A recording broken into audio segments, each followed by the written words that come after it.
Is your health a priority for you? Is being the best mom for your kids a priority for you? Is being the best dad for your kids a priority for you? Is you performing at the highest level a priority for you? Is you living your best life, having the best energy, having control of your moods, having the ability to enjoy things with your family or to do extracurricular things with your family, be able to travel, being able to do things that you have maybe desired to do, are those a priority for you? Because if they're not, well, I want to challenge you and really ask you why not. Let's go. You are incredible. Your body has a purpose. Your life has a purpose. You were designed to live the best life possible.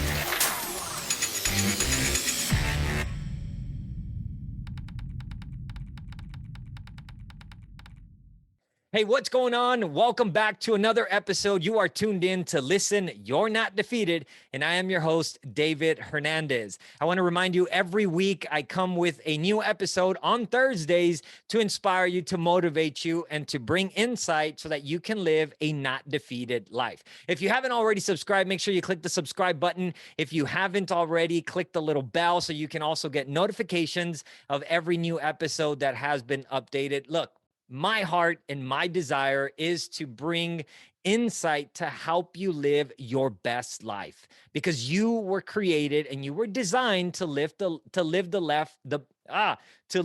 best life possible. And I want to encourage you in that process. Before we jump into today's episode, I also want to remind you, you can follow me on all social media platforms at Dave K. Hernandez. That is my handle, at Dave K. Hernandez. Go ahead and follow me so I can stay connected with you. We can have conversations and see how I can best support you in your journey to live your best life. So today's episode, I want to talk about 6 factors that influence and develop your relationship with food.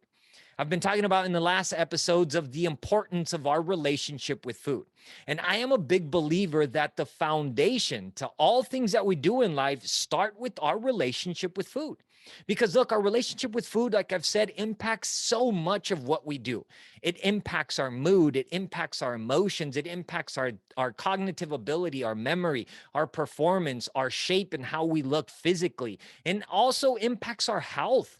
There are so many health risks or health detriments that come because of a bad relationship with food.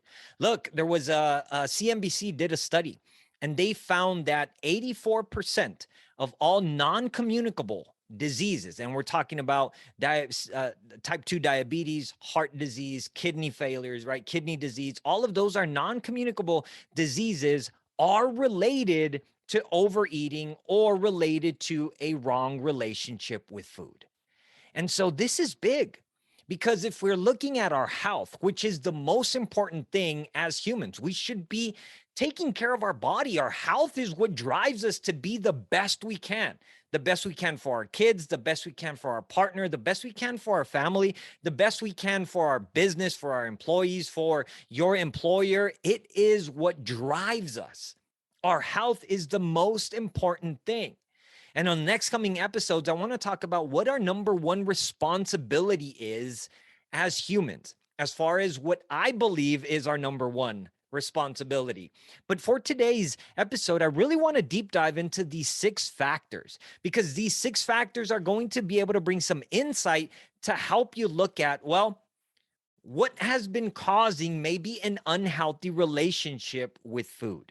What has been leading me on a unhealthy path, or a destructive path, or a path that I am not necessarily pleased with or happy with when it comes to my own health, my own performance, my own longevity, or overall lifestyle? So number one, jumping into what these factors are, number one is a biological factor. And what does that mean? In this biological factor is incorporated hunger, appetite, taste, and so on, right? When we're looking at our childhood, our biological factor is developed at that stage, because based on hunger cues or based on appetite or taste is what's developed when we are young. And that is inspired by those around us. It's inspired by the way we are introduced to food. It is inspired by our parents. It is inspired by our grandparents. It is inspired by our household. So when we're looking at our biological factors, if we don't have control of hunger cues, of being able to understand the difference between being hungry or having cravings or simply being in a state that you are drawn to food, there's a big responsibility of understanding what hunger cues are versus what cravings are. And this is developed from a young age. So let's deep dive into that just a little bit. This will be another episode also coming up, but I want to talk about understanding what is the difference between hunger and what is the difference between cravings. Hunger usually happens and is satisfied by eating anything that is available. Okay, we're hungry. We can eat something that is available and we'll be satisfied and we won't want to continue eating. Now, cravings, we're basically always drawn to specific foods. So if, for example, you get a craving and you have this desire or urge to want to have chips or to want to eat chocolate or to want to have, even a hamburger, whatever it is, that is a craving. It's not necessarily related to hunger. So it's important to be able to identify, is it hunger or is it a craving? Is it something that I simply desire to want to cope with some type of feeling or some type of emotion, right? So that's one thing that I can share with you today to help you identify, well, is it hunger or is it cravings? Am I craving a specific food or am I being able to eat anything that is available and be satisfied? Right. So biologically, we have to look at, well, what are some of these factors that may be impulsing me or that have been developed? How were they developed to help me look at, well, were they developed in a way that is helping me have a safe or healthy relationship with food? We need to be able to have control of appetite, right? Or of taste, because a lot of people look at, yeah, well, I don't like these types of foods. Okay, great. And the reason we don't like those types of foods is because that was shaped and developed from a young age. Maybe we weren't introduced to those foods, or we weren't given those foods often, or maybe somebody in our family didn't like those foods, so therefore they didn't give it to us, right? Or we simply don't like them. Okay, and if that's the case, if we're not liking certain foods, like some I hear that say, I don't like vegetables, okay, good. Well, what else can we go to still get the nutrients that vegetables give us? And it's important to look at, because we may not have an appetite for certain types of foods, it doesn't mean that we should steer away from them, because we need to look at, what does my body need to be able to be optimized, to be able to be adequate, to give me the best performance in life that I need, or to optimize at its highest level. So one thing I like to teach my students is, when we're getting into deeping or a better understanding of what our relationship with food is, we need to look at, how am I eating? Because if I'm focusing on eating for pleasure, that opens the door to allow everything and anything at any time to be okay for me to eat. But when we understand that if we are eating for performance, performance is completely different than pleasure. Now, don't get me wrong. We should like the foods that we eat, right? I'm not simply saying to eat foods that you don't like. And just because we want to focus on performance, like the foods that we eat, they should be tasty. We should like them. But we have to start developing a relationship, or I encourage you to develop a relationship that leads us to eating for performance, with this understanding that everything that I put in my body should help me perform at the highest level, should inspire me to perform at the highest level, should help me, should support me, right? Because look, if we're chasing to live our best life possible, everything plays into that, because food impacts so much of what we do, and it drives so much of us, and it influences so many other things, because it's much better, or it's much bigger than simply eating. Our health is bigger than that, because it inspires and it impacts everything around us. So the number one thing that we want to look at, well, what is my biological relationship with food? Do I have control of hunger cues? Have I lost those cues? Am I able to recognize when I'm full to stop eating? Or do I not have a control on that and simply continue to eat until I'm literally sick in my stomach, right? Or do I have the ability to understand, well, what nutrients does my body need to be able to perform at its highest level? And if we don't know that, well, we want to look at another factor that I'll be sharing here soon that actually is part of that development. Okay. So, number one is our biological factors. How has this been developed in my life? Am I able to understand when I'm hungry, when I am craving foods? Am I able to understand what is my appetite? What am I drawn to when it comes to foods? Am I drawn more to processed foods? Am I drawn more to frozen foods? Am I drawn more to sugary foods? Am I drawn more to starches, to salty food, right? That all plays into appetite. What foods are you drawn to? Because this is a major factor that we want to look at. And this is really a foundational component that we need to look at, because whatever we are drawn to, or whatever we are leaning more towards, or whatever we crave the most or we desire the most, is what literally establishes the foundation for our health. Because when we're looking at if we are drawn to or are appetized more to sugar foods, then we will literally put ourselves at risk of diabetes. If our appetite is leaning more towards fatty foods, then we can put ourselves at risk of cholesterol, high blood pressure, and again, putting ourselves in danger. So we need to look at what is my biological development in regards to food. This is the number one factor, okay? This is one factor that starts to impact our relationship with food. Now, let's move on to number two. Number two is a psychological factor, which means that our psychological development also plays into how we develop a relationship with food. And this, again, is developed at a young age in our childhood. Okay. And so the psychological development includes our mood, right? It can also include stress, guilt, anger, depression, basically all emotions, and how we process these emotions. And in that is, how do we deal with these emotions? When I am angry, how have I been taught to deal with it? When I am sad, when I am in a very high emotional state, how was I taught to deal with this? How have I been developing my placement in dealing with these emotions? Because based on that is how we are going to look at what our current relationship with food is. And this is really important because it all starts with the psychological aspect of food. What is our understanding of food? How do I view food? What is food to me?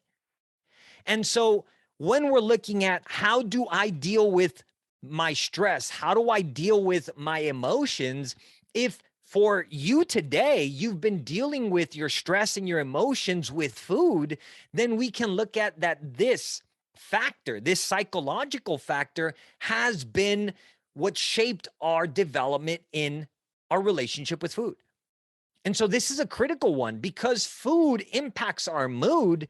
What is your mood constantly, or on an average, or more regularly? What is your mood like? Are you cranky? Are you grumpy? Right? Are you sometimes feeling good and then most of the time feeling down? What is your state of mood? Because based on that state of mood is going to give us a direct relationship with how you are dealing with food, or how you are dealing your life with food. It's important to look at this because, again, our understanding in regards to food is going to be directly linked at how I am living day to day. What is my performance like? What is my mood like? What is my energy like? Am I always sad? Am I always feeling down? Food has a direct impact on that. Looking at our psychological factor can help us be able to look at, well, what is my current relationship with food? Is this psychological factor influencing my food choices, influencing the foods that I eat, influencing my go-to meals, influencing how I prepare food, influencing how I look at food, influencing how I deal with food?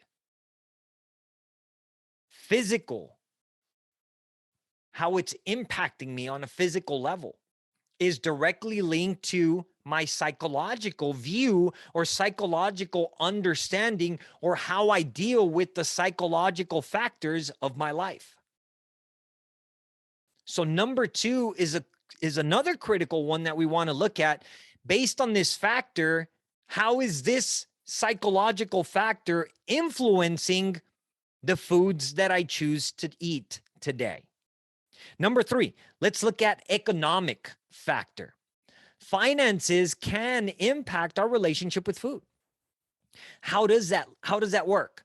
If you have a lower income stream, most times we will be kind of limited to the food choices that we can go to. And sadly, when we are dealing with financial hardships or lower financial means that we might have on a monthly basis, a lot of times we tend to put food last. We tend to put ourselves last. We tend to put the needs that we should be giving ourselves last. And we tend to focus on covering other things first, right? Like the bills, gas, or I don't know, pleasure. Sometimes we can put ahead of the importance of our nutrients or our nutritional intake. So economic can sometimes impact our relationship with food. But here's where I like to inspire and motivate. If today you find yourself, maybe your financial income isn't sufficient, and you feel that because it's not sufficient, well, you can only go to processed foods, or you can only go to maybe ramen noodles or canned foods or frozen foods or quick, ready, prepared frozen meals, right? We want to look at and really ask ourselves this question. Have I been even putting in some effort on looking at, well, what are some better choices that I can go to? What are some other options that I can explore within my finances, or really looking at, have I been putting other things ahead of my own needs? Especially when we're talking about health needs, because food is what impacts our health. So if the choices that we're making are coming before my health, like maybe buying some clothes or treating myself to other things that end up losing value, right? Or spending too much money on other things that we know we really may not need. And we end up switching priorities, because look, everything comes down to priorities. If your health is not a priority, then it's not going to be of importance to you. You're going to put other things ahead of it, right? If you having better energy levels or performing better or feeling better or having a better composition physically is not a priority to you, then other things are going to take that place. So today I want to challenge you. What has been a priority for you? Is your health a priority for you? Is being the best mom for your kids a priority for you? Is being the best dad for your kids a priority for you? Is you performing at the highest level a priority for you? Is you living your best life, having the best energy, having control of your moods, having the ability to enjoy things with your family or to do extracurricular things with your family, be able to travel, being able to do things that you have maybe desired to do? Are those a priority for you? Because if they're not, well, I want to challenge you and really ask you, why not? Because we've all been given one body and we all have the same opportunity. Some might have, a bit more privileges. Some might have a bit more opportunities in certain areas, but we all have an opportunity to be able to live the best life possible. But if our priority isn't to be healthy, if our priority isn't to live the best life, if our priority isn't to have longevity and have long lasting life, to be able to be here for our kids, to be able to be here for our loved ones, to be able to live our dreams out, then why not? Because based on that is what's going to determine our choices. So economic or finances or financial hardships can sometimes, or financial limitations can sometimes influence our relationship with food. But I still say, how can we take what we have and be able to make a better choice? Because yes, granted, somebody that has maybe a bit more finances can have better choices for themselves. They can probably buy healthier foods, but I still want to challenge you to look at, what are my choices today? What have I been putting as priorities for myself? What has been driving my priorities in life? Is there some tweaks that you can do? Can we maybe stop spending on unnecessary things that may not be really necessary? Can we stop spending food on eating out and maybe start investing on buying healthier foods at the grocery and start cooking? Because those things will really start to impact your relationship with food. So now moving on to number 4, can be physical factors such as education, skills, knowledge, or even access to certain things. Now, this access to certain things is really more for people that may not live in countries where access is available to them, to where access might be available to like stoves and pots and better things so that they can cook meals, right? And so there might be scarcity in some of those other countries, but really what we want to look at, well, education, skills, and knowledge is a big factor that can be probably influencing your relationship with food, because I hear conversations of many people that say, well, I don't know how to cook, right? I don't have the skills to cook. I don't have the education. I don't know how to do this. I don't know how to cook. Well, okay, cool. If you don't know how to do that, it doesn't mean you can't learn how to do that. We live in the most information stage or times period of our lives where everything is readily available for us. We jump on the web, we search it, we can find how to do things, how to educate ourselves to do things. But for many, this lack of understanding of knowing, well, what is proper nutrition? What food should I be eating? What food should I be intaking? And that's something that we have control of. This physical factor that can sometimes be influencing your relationship with food today is something that you can control. You have control of that because you can learn what proper nutrition is. You can learn how to find recipes that are healthier choices, or healthy recipes, or healthy foods that you can start purchasing and start cooking and start making at home. Here, it's not so much that I believe this is a major factor. It's more of, what are you choosing? What are you going to? What are you preferring to go to? Because many times it's not so much that we don't know how, it's more of not making the time to learn, not making the effort to better our insight, our knowledge, our understanding. And the reason I believe obesity has really taken over our country is not because people are making bad food choices. It's really because at home, we're not educating our kids how to have a proper relationship with food, or how to develop healthy habits around food, how to eat healthy, how to make healthy choices. Because based on what you know is what you're going to do. So if at your home you've never been taught what good portion control is, what a good balanced meal is, what healthy choices are, how you should be making foods, if you have not been taught how to have a healthy relationship with food, we're not going to be able to share that with our kids. We're not going to be able to pass that down to anyone. We're simply going to repeat what we know. But in this area, we have the ability to change that.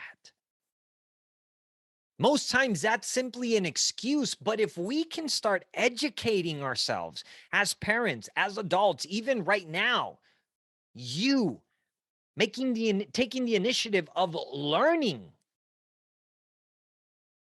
and looking at, this pattern that I've been repeating because I learned it from my parents, or I learned it from my grandparents, or I saw others in my family do this and eat this way. If those choices have got you to the state today where maybe you're not living your best life, you're not healthy, maybe you're overweight, maybe you're dealing with some health complications, maybe you're dealing with some physical limitations. If those choices are bringing you today to this life, if we continue to repeat them, we're going to continue to have this lifestyle. But if we look at, yes, this area is a problem for me, and we take the initiative to, okay, what is it that I need to learn? If we take the initiative to better our nutrition, if we take the initiative to put our health first, to put ourselves first, if we take the initiative of maybe hiring a coach, getting online and doing some research about nutrition, we can drastically change how this pattern is repeating in our lives and literally stop it from continuing to impact my generation. That is why I'm on a mission to develop and to create generational health. What does that mean? If I can teach you, if I can inspire you, if I can help you develop better insight and a better relationship with food and help you change these destructive eating habits or these destructive eating relationships that maybe you develop not because it was your choice, but maybe it's not your fault. Maybe it's just something that was passed down to you. If I can help you in that area, I know that I can impact your kids. I can impact your kids' kids. I can impact your grandkids. I can impact your relationship, your marriage. I can impact your friends. I can impact everything around you. That is why I'm so passionate about what I teach, because I believe that this is life-changing information, and it all starts with, what is my relationship today with food? Because this physical factor, we can change that. And I want to support you in doing that. So, physical factor might be impacting your relationship today, but we can definitely change that. Like we can change and influence the other the other factors as well, right? Now, moving on to our fifth factor is social. So this social factor means that those around you, right? Your social life can really start to shape and develop your relationship with food. Who you go to lunch with, who you hang around with, will literally start to develop, inspire, shape, and craft your relationship with food. And this is huge, because when we're looking at our childhood, where do we spend the most time at? At home and at school. As we graduate and we grow up and we start to become adults and we start working in our careers, in our profession, where do we spend the most time? At work and at home. So who do we spend the most time with? Those coworkers or those employees that maybe today you have under you in your company, and those people around you in those environments. Where you go to lunch is a social factor. What do you do when you have meetings, when you have fellowship, or when you have time out with friends and family? What do you do? All of those things are going to start to shape and craft your relationship with food and your choices in how you deal with food. So this is a very big one. Even who you get married with. I have seen men and women independently that have had great health, that have been skinny, that have been thin, that have been fit, that have been taking care of themselves. And when they get married, they form a union with their partner. Their partner turned out to not be someone that really cares about their health or exercises regularly, or is one that doesn't really care about what he eats. He or she just eats whatever's available. Their relationship with food isn't necessarily the healthiest. Turns out that then both of them end up now living an unhealthy lifestyle. So who we come into this a relationship with or partnership with is even important. It is crucial. And are we willing to jeopardize our relationship with food, or our health, or our physical ability, or our energy level, or our mood, because we're marrying somebody else, because somebody else may not want to make the choices that you're making? And a lot of people, they just compromise. They say, okay, well, fine. I don't want to be cooking 2 meals, 2 different foods, or 2 different meals for my husband and then for me. And I say, why not? If that's what it takes to continue to live your best life, or to live in a healthy body, in a healthy lifestyle, why not? Is it really? Can you really risk not taking care of yourself, or allowing somebody else to influence you to make unhealthy choices? Can you really risk that? Can you really afford to do that? And sadly, I've heard many stories of my students that say that. They say, well, at work, I would come in, they would have donuts there. And well, I didn't want to say no. I didn't want to think I was disrespectful to them, so I would just eat the donuts. Why? You don't have to say yes because it's there. You can still say no. And if they get offended because you choose to not eat the donut, heck, they're going to get offended anyway. So you don't even need them as friends. Nobody forces you to do anything.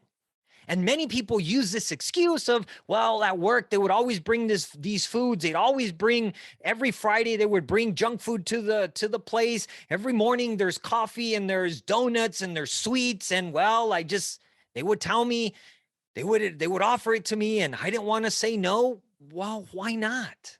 That's your fault now. Just because something is there doesn't mean you have to eat it. Nobody can force you to do anything.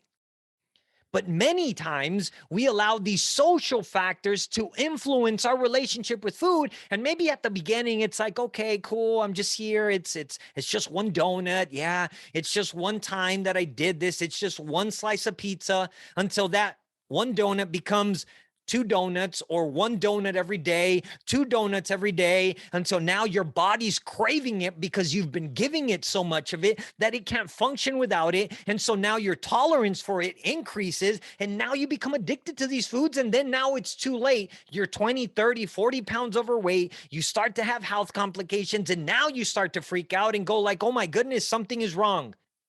Yeah. It was wrong from the moment that you allowed those things around you, your environment, to influence or to make you choose the things that you know you shouldn't have probably done. So social factors are direct links to why your relationship with food might be the way it is today. But this is another one that you can control. All of these factors are within our control. What are you going to do? Are you going to allow them to decide for you, or are you going to take control of your life and say, no, I am going to decide. I am going to choose. I am going to be the one that determines how I want my life to be. I'm going to be the one that decides and determines how I want to live for my kids, how I want to live for myself, for my husband, for my wife, how and what I'm going to be in this life. We can't let social, or external factors decide for us. Because it takes the same amount of effort to say yes as it is to say no. It takes the same amount of effort. But sometimes we're influenced by others because we feel that we're pressured to have to say yes. No. You don't have to say yes to everything. Because it's your life and you're the one responsible for it. That was number 5. And number 6, now jumping into the last one, is attitudes and beliefs. What is your attitude around food? What is your attitude in terms of you towards yourself? And what is your belief? And this goes for self-belief and even belief about food. That's why I come back to this question. Well, what does food mean to you? What is your belief about food? What have you been believing about food? And what is the belief of yourself? The one factor I have associated to understand of why people don't fight for their health or allow themselves to become unhealthy or even overweight is because of the way they view themselves. Their self-belief and their self-value is so low that they stop caring about taking care of themselves. So what is your self-belief? What is or what has been your self-belief or your self-value? What has been your attitude towards yourself or towards life or towards those around you? Because all of that is going to influence on how you take care of yourself and what choices you make. So today, if you're at that state where you've lost belief in yourself, your self-value is non-existent or very low, this is one thing that we can change as well. And I would love to support and encourage you in that. Because the moment your self-worth and your self-value and your self-belief changes, there's something that shifts inside of you that says, no, I understand my value. I understand what I'm worth. I understand the belief that I am worth living the best life. I believe that I deserve to have the best. I believe that I deserve to live the best life, to do the things that I desire to do, to be the best that I can be, and to give the best to those around me. So this one is an honest one that we need to get to really get honest with. This is one that a lot of times we tend to just push away because it's a bit scary and it's a bit hard to go into. Because it does require and it demands us to be vulnerable. And a lot of times we don't like and we don't want to be vulnerable. But this factor is a driving force that will literally completely transform and change your relationship with food and how you start to take care of yourself and the choices that you make. And I really want to encourage you to be honest with yourself with this factor and look at, what is my self-belief? What do I think my self-worth is? What do I think my self-value is? What is my belief system about myself? How do I view myself? What do I think of myself? Because in that is going to drive our food choices. It's going to drive how I deal with my relationship with food. Because if you don't feel that you're worth anything, why should I take care of myself? Why should even remotely make good food choices if it doesn't matter? If I'm worth nothing, then I must be worth nothing to everyone else. So therefore, why should I even try? Why should I take care of myself? Why should I look good? Why should I even care about that? You should. Because you're incredible. You were designed, you were uniquely designed, uniquely crafted, uniquely made with the purpose, with the destiny to fulfill an assignment that only you can fulfill. You might be saying, yeah, David, but you don't know what my life has been. You don't know what I've gone through. You're right. I don't know. But what I do know is that we have a choice. We can either allow our past to dictate and decide what type of life we should live and allow that past to win and to have us live in defeat and shame and embarrassment and guilt or whatever it is you might be feeling today. Or you can rise from the ashes. You can rise from the pain. You can rise from the violence, from the abuse, from the trauma. You can rise from that place and make a decision today and say, I am not going to allow this past of mine to continue to dictate who I am or what type of life I should live. I am now going to decide who I am, what my worth is, what I am designed to do, and I'm going to decide to live the best life possible and to achieve everything that I was created to achieve. Comes down to a choice. And I say this with empathy.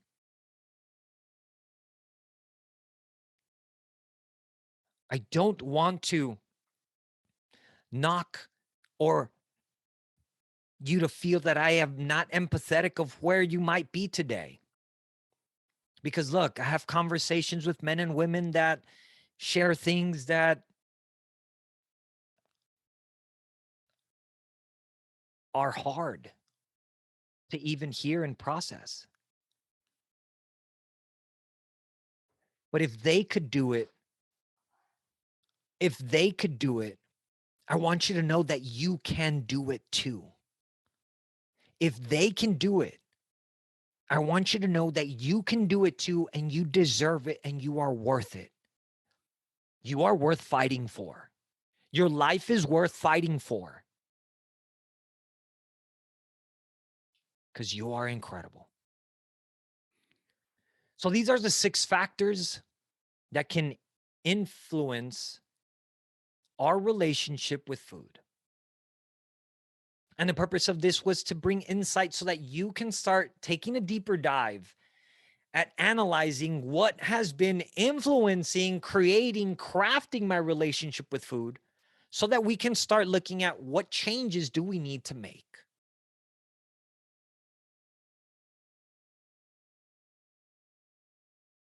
You're incredible. You are not defeated. And I want you to know that I'm here to support you. Thank you so much for tuning in to today's episode. I just want to leave you with this encouragement. You are worthy. You are worth it. And you deserve to live the best life possible. If this has impacted you in any way, I want you to share it with somebody. Drop in the comment section there if you have any questions, or I'd love to connect with you further. I'd love to have a conversation. I'd love to meet you. If so, you want to get in touch with me, you can shoot me an email at listennotdefeated@gmail.com, listennotdefeated@gmail.com, or go to my website, www.davidhernandez.co, davidhernandez.co. Connect with me. Let's have a conversation and see how I can best support you, but more importantly, to encourage you to live your best life. Remember, you are incredible, and I will be back next week with another episode. Remember, every Thursday, I'm bringing a new episode to impact your life. Stay tuned. Click the link to subscribe if you haven't already subscribed. Click the little bell so you can get notifications. Rate this episode and let me know if you have any other suggestions of any insight of topics that you would like me to discover and break down for you. Remember, you are incredible. This is David Hernandez, and you are tuning in to Listen, You're Not Defeated. I'll see you on the next episode. Have a blessed day. Peace.